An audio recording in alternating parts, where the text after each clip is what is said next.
My name's Daniel Sturgis, and I'm a painter and a curator. And we're looking at this painting from 2008 called Blue.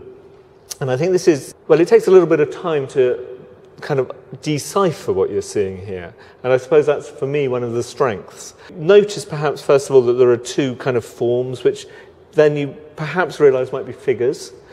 And they have a sort of sticking in on the top of their heads, or sort of sticking in them, the small birthday cake candles.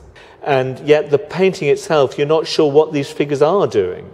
And there's a sort of strange, sort of ritualistic kind of event going on. And that uncertainty, sort of unpleasantness, you think perhaps, which is happening there, is something which sort of runs through this exhibition, to do with the artist putting you on your guard as you try and decipher what is happening within the paintings.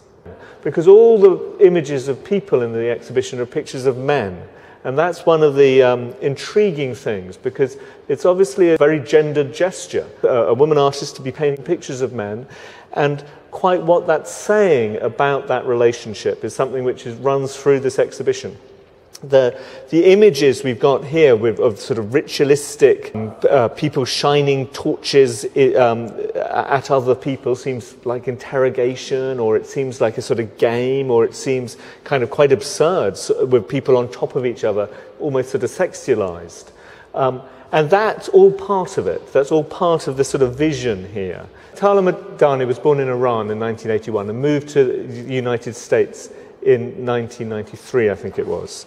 There's an element within this work which is really a reflection, perhaps, on that heritage, but there's also an element which is about the relationship of the West to the Middle East. And that's one way that a lot of cultural critics have talked about these paintings.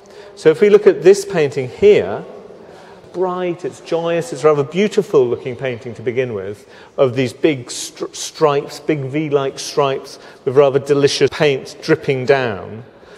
But then you see it in a slightly different way. You see that, in fact, there are these feet which have been painted and these faces. And then when you look at the title, you realise that where the legs kind of intersect, there are sort of urine stains going down on the heads. So in a painting that at first seemed to be something rather joyous and seemed to be about a type of abstraction, and perhaps a type of American abstraction, if one thinks of... there are lots of art historical references in this exhibition, but this seems to be quite a close one to an artist like Morris Lewis. But you've also got a sort of cartoonization, or a cartooning, a kind of political cartooning going on as well. And obviously cartoons and abstraction are quite closely related as well. So by bringing together these different elements, something quite rich can come out of it. And the more one reflects on the role of this sort of imperialistic role, perhaps, of a type of American painting, which is something that many critics have said about how America used the language of abstraction in a culturally dominant way. And then one thinks about that in relationship to the culturally, the culture of the artist and of the Middle East, then this slight confusion begins to emerge, and a confusion which is also sort of tempered by the rather beautiful way that it's been painted.